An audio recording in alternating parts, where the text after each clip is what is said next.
Hello everyone, welcome to my YouTube channel Bodies Revamped. My name is Akash and I'm an A certified personal trainer and a sports nutritionist. So in our today's topic, we'll cover difference between weight loss and fat loss.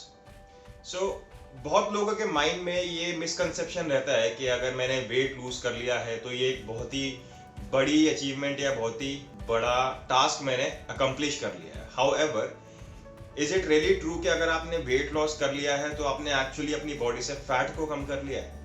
आपने उसको किस तरीके से check करा है कि आपकी body का फैट परसेंटेज रिड्यूस हुआ है या नहीं हुआ है, या फिर आपने जो वेट लॉस किया है वो एक्चुअली में एक हेल्दी वेट लॉस है? सो ये सब चीज़ें हैं, किस तरीके से हम चीज़ों को ट्रैक कर सकते हैं, क्या एक्चुअली में वेट लॉस होता है, क्या एक्चुअली में फैट लॉस होता है, एंड हमें क्या करना चाहिए, अगर हम अपना जो है वेट रिड्यूस करना चाह रहे हैं तो हमें किस चीज़ पर फोकस करना चाहिए. तो ये सारी चीज़ें जो है हम इस वीडियो में डिस्कस करेंगे. सो let's get started.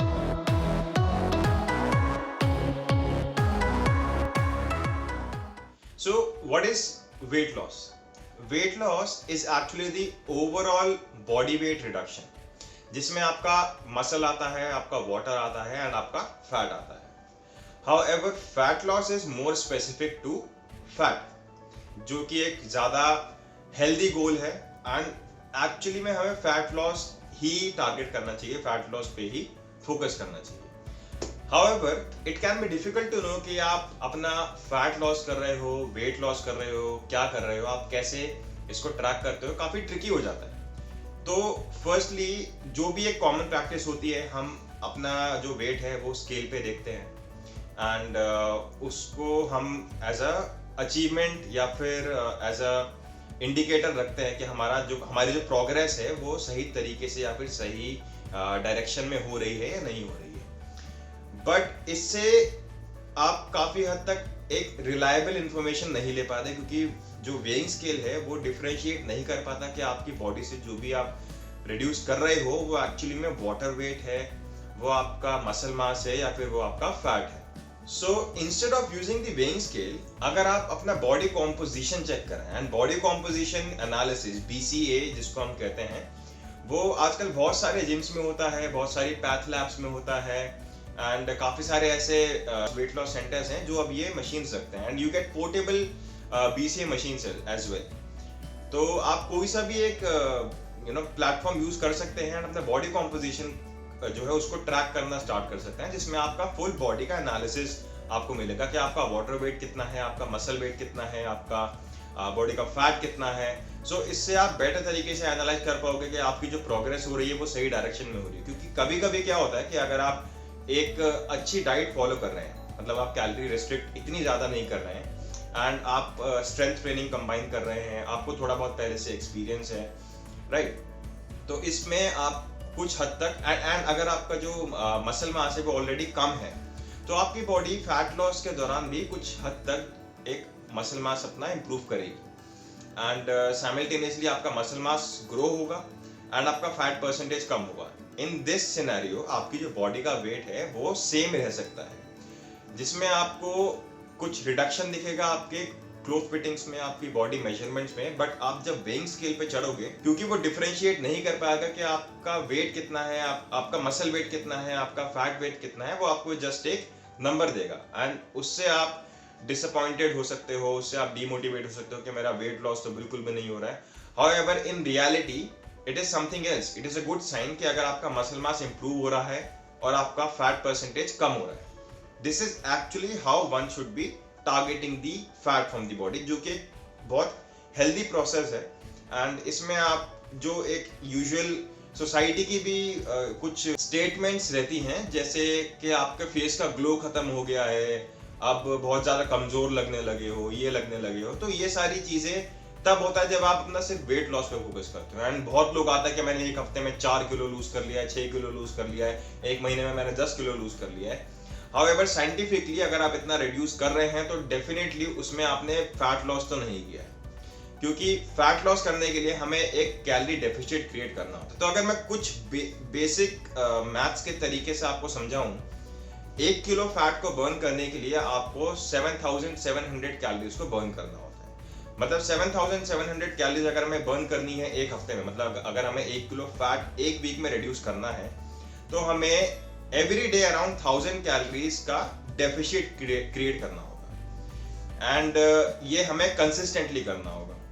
तो अगर आप 1000 कैलोरीज का डेफिशिट क्रिएट करते हो, राइट, जो कि कहने में तो आसान है 1000 कैलोरी का डेफिसिट क्रिएट करना, बट एक्चुअली में करने में it is very difficult for someone जो अचानक, जो अभी काफी टाइम बाद या फिर जो नया नया स्टार्ट कर रहा है, राइट। एंड ऑल्सो जो एडवांस लेवल पे भी हैं उनको भी एकदम से इतना डेफिसिट क्रिएट करना बहुत ज्यादा ट्रिकी और बहुत ज्यादा चैलेंजिंग हो जाता है। तो 1000 कैलोरीज का डेफिसिट अगर आप लॉन्ग टर्म तक क्रिएट कर सकते हो, that is well and good, right. तब जाके आप 1 किलो फैट जो है एक हफ्ते में रिड्यूस कर पाओगे।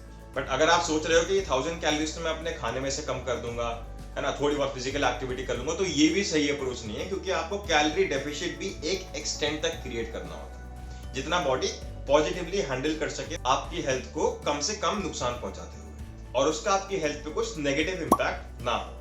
एंड सबसे इंपॉर्टेंट चीज है जो मैं बहुत ही रेयरली देखता हूँ, एंड मैंने अपनी पिछली वीडियोस में भी बोला है कि जब आप फैट लॉस कर रहे होते हो, so calories play a very important role, that you need to understand, जिसमें लोग अपनी कैलोरीज को ट्रैक ही नहीं करते। What they do is they start skipping meals. अब अगर आप अपनी मील्स को स्किप करना स्टार्ट कर दोगे, आपकी बॉडी को न्यूट्रिशन नहीं मिलेगा, एंड देयर आर चांसेस कि आप बहुत एक्सट्रीम लेवल पे अपनी कैलोरीज को कट कर रहे हो, जिसमें आप फिजिकल एक्टिविटी भी कर रहे हो, आपने अपना कैलोरी एक्सपेंडिचर भी बढ़ा दिया है।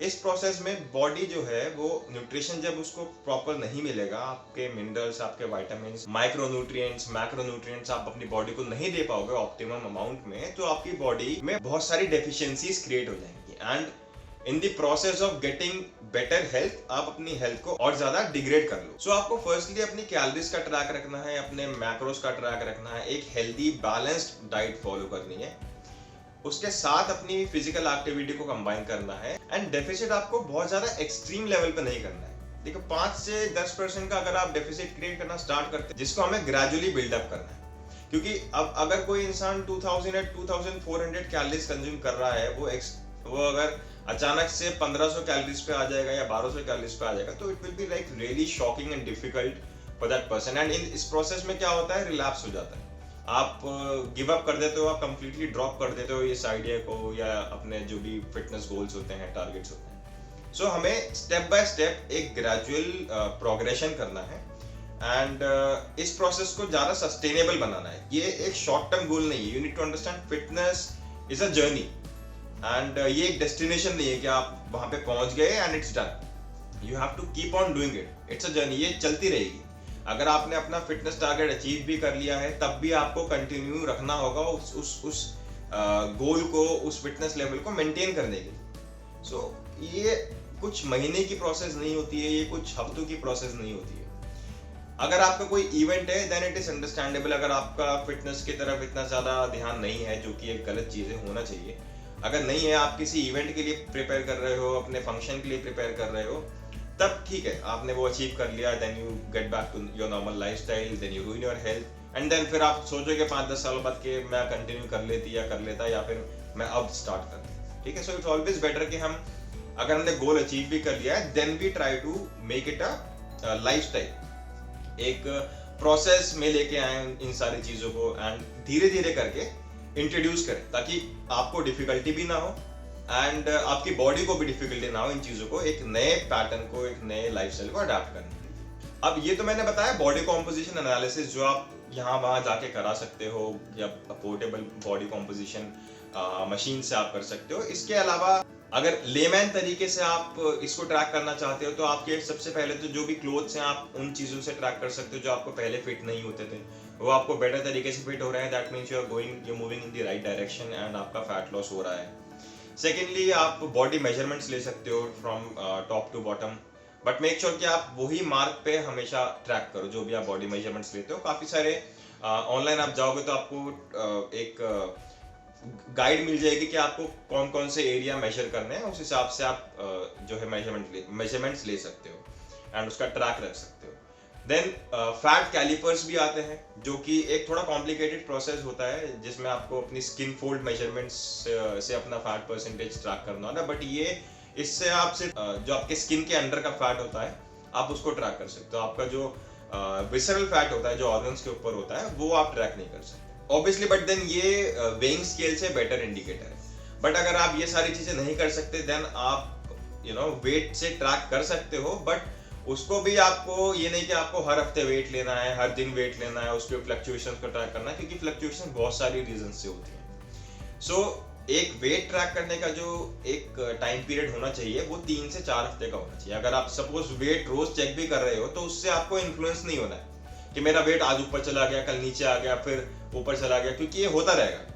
अगर आप आज वेट ले रहे हो तो आपको अपना जो वेट आज का कंपैरिजन है वो 3 या 4 हफ्ते पहले के वेट से करना। But still I would prefer measuring a fat percentage using a body composition scale या फिर आपके बॉडी मेजरमेंट्स या फिर skin fold calipers over weighing scale. And आजकल सोशल मीडिया पे या फिर आपके सराउंडिंग्स में भी बहुत सारे ऐसे लोग हैं जो काफी वेट लॉस प्रोग्राम्स को प्रमोट करते हैं एंड क्लेम करते हैं कि हम 1 हफ्ते में, 2 हफ्ते में या फिर 1 महीने में 10 किलो वेट या फिर 15 किलो वेट लूज करा सकते हैं। तो कोई भी अगर आपको ऐसा बोल रहा है कि वो इतने टाइम में इतना वेट लॉस आपको गारंटीड दे देंगे, तो आपको इन लोगों से तो पहले दूर रहना है। ऐसी कोई भी टेक्निक नहीं है, ऐसी कोई भी हेल्दी प्रोसेस नहीं है जिससे आप इतना वेट रिड्यूस कर सकते हो। Weight in the sense fat reduce कर सकते हो। वेट तो आप कर सकते हो, वेट तो अगर आप खाना छोड़ दोगे आप का तो वेट लॉस तब भी हो जाएगा। आप अगर अपना एक्टिविटी लेवल को एक्सट्रीम लेवल पे पहुंचा दोगे आपका वेट लॉस तब भी हो जाएगा, क्योंकि इसमें हो क्या रहा है, आपकी कैलोरीज का जो एक्सपेंडिचर है, जो इनटेक है, आप उस चीज से खेल रहे हो अननोइंगली। आपको बस ये है कि आपने कैलोरीज कम कर ली, बट एक्चुअली में वो कैलोरी डेफिसिट ही क्रिएट कर रहे हो आप वन और the other. So focus on fat loss instead of weight loss. And जब आप सिर्फ वेट लॉस करते हो उसमें मेनली आपका इनिशियली वाटर लॉस होता है, देन आपका मसल लॉस होता है, एंड देन फैट स्टोर्स आपके जो है पिक्चर में आते हैं। बट ये मसल लॉस जो होता है उसको आप प्रिवेंट कर सकते हैं स्ट्रेंथ ट्रेनिंग कंबाइन करके, और अपना जो डाइट है उसमें प्रोटीन इनटेक को एडिक्वेट अमाउंट में प्रोटीन लेकर अपना मसल लॉस आप प्रिवेंट कर सकते हैं। क्योंकि एक मसल मास मेंटेन करना बहुत सारे बेनिफिट्स लेकर आता है। अगर आपकी मसल मास की परसेंटेज ज्यादा है तो उसमें काफी सारे हेल्थ बेनिफिट्स आपको मिलते हैं, जिसमें आपकी स्ट्रेंथ लेवल ऑब्वियसली बेटर हो जाती है। आपको जो डेली एक्टिविटीज आप करते हो वो करने में कोई प्रॉब्लम नहीं आती, जैसे आपके जॉइंट्स होते हैं, आपके मसल टेंडन्स होते हैं, लिगामेंट्स होते हैं, वो सारे सेफ रहते हैं अगर आपके मसल स्ट्रॉन्ग होते हैं।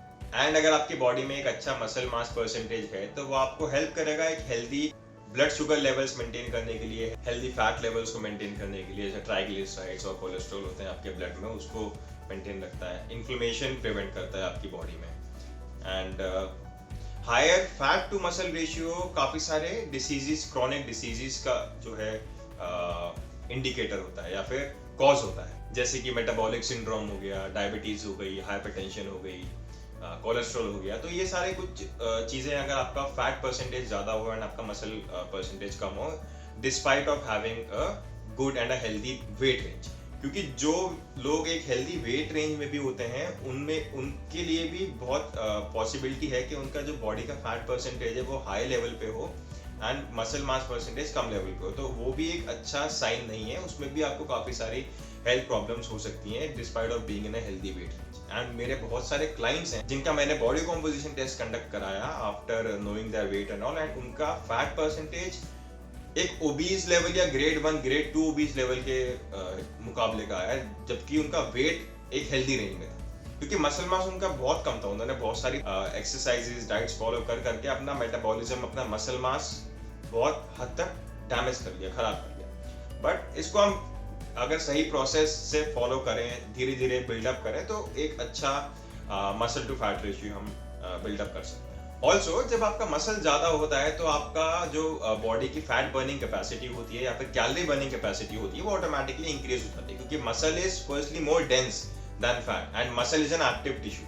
जब आप कुछ एक्टिविटी नहीं भी कर रहे होते तब भी आपका मसल जो है वो कैलोरीज बर्न करता है, कैलोरीज को यूज करता है, तो आपका रेस्टिंग मेटाबॉलिज्म जो होता है वो इंक्रीज हो जाता है। एंड इवेंचुअली जब आपका कैलोरी बर्न इंक्रीज हो जाता है तो आपका फैट लॉस जो है वो और ज्यादा एफिशिएंटली होने लगता है। तो इसी वजह से अगर आप फैट लॉस कर रहे हैं तो आपके लिए अपना मसल मास मेंटेन करना और उसको ग्रो करना बहुत ज्यादा इंपॉर्टेंट हो जाता है। बिकॉज अगर आप अपना वेट मसल मास के थ्रू लूज कर रहे हो तो आपका मेटाबॉलिज्म फर्स्टली डैमेज हो जाएगा, जिसमें आपने जो भी वेट लॉस किया है, जैसे आप बैक टू नॉर्मल आएंगे वो वेट आप डबल रीगेन कर लेंगे। हम ये क्यों कहते हैं कि हम डबल या उससे ज़्यादा रीगेन कर लेंगे, क्योंकि आपका जो ऑलरेडी मेटाबॉलिज्म था वो खराब हो चुका है। आपकी बॉडी जो पहले कैलोरीज बर्न कर रही थी, आपने बिकॉज वेट लॉस के चक्कर में अपना मसल भी बहुत हद तक लूज किया, तो आपका जो रेस्टिंग मेटाबॉलिज्म है वो और कम हो चुका है।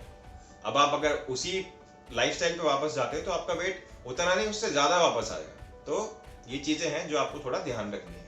तो बेसिकली ऐसी कुछ चीज़ें हैं, कुछ टेक्निक्स हैं जिससे आप अपना मसल मास मेंटेन कर सकते हो या फिर कम से कम लूज कर सकते हो, साइमल्टेनियसली अपना फैट लॉस को कंटिन्यू करते हुए, अपने फैट लॉस को बढ़ाते हुए। एंड ये चीज़ें क्या है, तो आपको कुछ चीज़ों का ध्यान रखना है कि आपको अपना प्रोटीन इंटेक है उसको ट्रैक करना है, एक एजुकेट अमाउंट में प्रोटीन लेना है। प्रोटीन के बारे में एक कंप्लीट वीडियो मैंने कर रखी है जिसका मैं लिंक डिस्क्रिप्शन में डाल दूंगा, एंड आप उसको जाके चेक कर सकते हैं कि आप एक इंडिविजुअल को हर लेवल के इंडिविजुअल को कितना प्रोटीन चाहिए होता है। एंड उसके बारे में मैंने एक आर्टिकल भी लिखा है, तो दोनों चीजों का लिंक मैं डिस्क्रिप्शन में आपको दे दूं, जो आप चेक कर सकते हैं अपने प्रोटीन इंटेक की। सेकेंडली, आपको रेगुलरली एक्सरसाइज करनी है। देन आपको अपना जो न्यूट्रिशन का ध्यान रखना है, उसमें एक्सट्रीम लेवल पे कैलोरीज को कट नहीं करना है। 5 से 10% का अपना रिडक्शन आपने करना है। अगर आप लूज कर रहे हो उस रिडक्शन से वेट, तो इट्स वेल एंड गुड, उसको कंटिन्यू कीजिए। अगर नहीं होता है देन अगेन 5 to 10% का डेफिसिट क्रिएट कीजिए, या फिर अपनी एक्सरसाइज को थोड़ा चेंज कीजिए, प्रोटीन इंटेक को थोड़ा ऊपर नीचे कीजिए, राइट। ये कुछ स्टेप्स हैं जिनसे आप अपना मसल मास मेंटेन कर सकते हो एंड अपना फैट लॉस बूस्ट कर सकते हो। प्रोटीन इंपॉर्टेंट है ना ही आपका मसल मास मेंटेन करने के लिए, बट आपके मसल को रिपेयर करने के लिए एंड न्यू मसल ग्रोथ के लिए। तो उसका ध्यान रखना बहुत ज़्यादा इंपॉर्टेंट हो जाता है, क्योंकि ऑलरेडी हमारी जो इंडियन डाइट में प्रोटीन का कंटेंट है वो बहुत कम होता है। तो हमें स्पेसिफिकली ध्यान रखना है, अगर हम वेट लॉस कर रहे हैं, कि हमें प्रोटीन इंटेक अपना मेंटेन करना है। एक्सरसाइजेस में आपको सिर्फ और सिर्फ ये नहीं कि आपको भागना है या चलना है या फिर ट्रेडमिल या फिर क्रॉस ट्रेनर करना है, साइकिलिंग करनी है, बट स्ट्रेंथ ट्रेनिंग भी इंपॉर्टेंट है। एज उसी से आप अपना मसल जो है स्ट्रॉन्ग करोगे एंड अपना मसल मास ग्रो करोगे एंड मसल लॉस प्रिवेंट करोगे। सो बेसिकली अगर हम इन चीज़ों का सम अप करते हैं, तो फर्स्टली हमें प्रोटीन इंटेक पे ध्यान देना है। सेकेंडली हमें एक वेल स्ट्रक्चर्ड वर्कआउट करना है, जिसमें मैंने बताया एटलीस्ट 2 से 3 दिन स्ट्रेंथ ट्रेनिंग करनी है, उसके अलावा कार्डियो करना है। एंड जो वर्कआउट की आपकी ओवरऑल वीकली ड्यूरेशन होनी चाहिए, that should be around 150 to 300 minutes, जिसको आपको 5 to 6 डेज में डिवाइड करना है। ऐसा नहीं कि आपको 150 से 300 मिनट्स 3-4 दिन में डिवाइड करनी है, 5 से 6 दिन में आपने डिवाइड करना है। देन आपको कैलोरी डेफिसिट क्रिएट करना है। कैलोरी डेफिसिट भी एक्सट्रीम लेवल पे नहीं, जैसे मैंने बताया 500 से 600 कैलोरीज या 700 कैलोरीज का डेफिसिट आप डाइट और एक्सरसाइज के कॉम्बिनेशन से क्रिएट कर सकते हो। व्हाइल क्रिएटिंग दिस डेफिसिट आपको अपनी न्यूट्रिएंट्स का भी ध्यान रखना है, अपने मैक्रोज अपने माइक्रोज को ट्रैक करना है, ताकि आपके बॉडी में कोई डेफिशिएंसी क्रिएट ना हो, कोई न्यूट्रिएंट की कमी ना हो, एंड आपको जितना बेटर रिस्पॉन्स मिल सकता है आपके एक्सरसाइज से, वो आपको मिले। सो आई होप इस वीडियो के थ्रू आपको क्लियर होगा कि वेट लॉस और फैट लॉस में एक्चुअली में क्या डिफरेंस है, एंड अगर आप वेट लॉस जर्नी पे हो तो आपको किस तरीके से अपनी अप्रोच रखनी है, एंड क्या क्या स्टेप्स हैं जिन पे आपको मेनली फोकस करना है। ऐसे यही एक लिमिटेड स्टेप्स नहीं है, काफी सारी चीजें होती हैं ट्रैक करने के लिए, बट ये बहुत ज्यादा इंपॉर्टेंट चीजें हैं जो लोग निग्लेक्ट करते हैं। So this is it for this video guys. If you like the video, do give it a thumbs up, subscribe to my channel and share the video. Also, if you have any queries, you can always mention that in the comment section. Stay tuned for more upcoming videos on health, fitness and nutrition. Until then, stay fit, stay healthy.